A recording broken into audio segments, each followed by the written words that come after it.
Et si on pouvait unifier les règles du jeu économique pour des dizaines de pays africains? Eh bien, c'est exactement ce qui est en train de se passer, avec une nouvelle loi majeure qui pourrait bien redéfinir l'avenir des affaires sur le continent. Alors on va décortiquer ça ensemble pour voir de quoi il s'agit. Le 15 novembre 2023. Notez bien cette date. C'est vraiment le point de départ d'un changement qui s'annonce majeur. C'est le jour où un nouveau texte de loi a été publié, avec une ambition claire, transformer les pratiques commerciales dans une grande partie de l'Afrique. Pour bien comprendre, on va y aller étape par étape. D'abord, c'est quoi cette nouvelle loi? Ensuite, on va décortiquer ce qu'elle dit vraiment.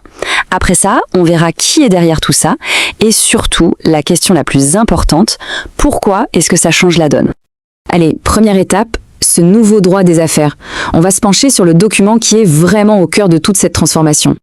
Voilà son nom officiel. Bon, je sais, ça a l'air un peu indigeste, hein. Un titre long, très technique, qui peut faire un peu peur, mais promis, derrière ce jargon juridique se cachent des changements très concrets qu'on va décrypter ensemble. Deuxième partie, donc, on déconstruit cet acte. Qu'est-ce que ce titre un peu barbare signifie concrètement pour une entreprise au quotidien? C'est ce qu'on va voir tout de suite. Premier morceau important, l'expression acte uniforme. Attention, ce n'est pas juste une recommandation ou une suggestion. Non, c'est bien plus puissant, c'est une loi, une seule et même loi, qui s'applique directement dans tous les pays membres. C'est énorme. Que l'on soit à Dakar, à Abidjan ou à Douala, la règle du jeu est la même pour tout le monde. Une vraie norme unifiée. Alors, de quoi ça parle cet acte? De deux choses absolument essentielles. D'un côté, les procédures simplifiées de recouvrement. En gros, fini le casse-tête pour réclamer une facture impayée. On standardise et on accélère les choses. De l'autre, les voies d'exécution. Ça, c'est un peu le bras armé de la loi. Ce sont les outils légaux pour forcer le paiement, pour s'assurer qu'une décision de justice soit bien appliquée. Pour le dire simplement, on aide à réclamer plus vite et on donne les moyens de se faire payer pour de bon. Et d'ailleurs, la structure même de la loi le montre bien. Le livre 1, c'est-à-dire la toute première partie du texte, est entièrement consacré à ces fameuses procédures simplifiées de recouvrement. C'est la preuve que l'objectif numéro 1, c'est bien de rendre les choses plus simples et plus efficaces. Mais alors, qui est l'architecte derrière ce grand projet d'unification? C'est notre troisième section. On va aller voir l'organisation qui pilote tout ça. Son nom complet est une véritable déclaration d'intention. L'Organisation pour l'harmonisation en Afrique du droit des affaires. Tout est dit non, il s'agit d'une institution panafricaine dont l'unique but, c'est de créer un terrain de jeu juridique commun pour booster l'économie. Et son acronyme, c'est l'OHADA. C'est un nom à retenir parce que c'est vraiment le moteur institutionnel qui rédige et qui pousse ces lois unifiées, ces fameux actes uniformes dans tous ces pays membres. La mission de l'OHADA, au fond, elle est simple mais super ambitieuse. En harmonisant les lois, elle apporte de la sécurité juridique et de la prévisibilité.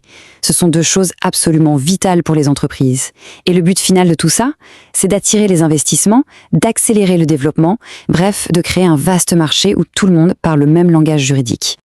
Bien, passons maintenant à notre dernière partie et voyons comment tout ça se traduit dans le monde réel. Pourquoi cet acte est si important? Quel est son impact concret sur le terrain? Et là, on touche au cœur du problème et de sa solution. Avant, imaginez une entreprise au Sénégal qui vend à un client au Cameroun. Si le client ne payait pas, c'était un vrai parcours du combattant juridique. Le défi, c'était cette complexité. Maintenant, la solution est là. Une loi unique, un système prévisible, efficace, qui s'applique de la même façon partout. Pour les entreprises, les bénéfices sont directs et ils sont énormes. Ça veut dire moins de risques quand on vend à crédit, ça veut dire des factures impayées qui sont réglées plus vite, ce qui peut sauver la trésorerie d'une PME. Et tout ça, eh bien, ça crée un cercle vertueux, plus de confiance, ça amène plus d'investissements et donc ça rend toute la région beaucoup plus attractive pour faire des affaires. Le message clé à retenir, il est donc simple mais vraiment puissant. Harmoniser les règles du recouvrement de dettes, ce n'est pas juste une question de paperasse ou de technique juridique. Non, c'est bien plus que ça. C'est renforcer les fondations de toute l'économie régionale. C'est un pilier pour bâtir un marché africain plus intégré et donc plus fort. Reste donc cette grande question pour l'avenir. Comment est-ce que cette simplification juridique va concrètement remodeler les flux d'investissement et la croissance en Afrique de l'Ouest et centrale? C'est sans doute l'une des dynamiques économiques les plus passionnantes à suivre dans les années qui viennent.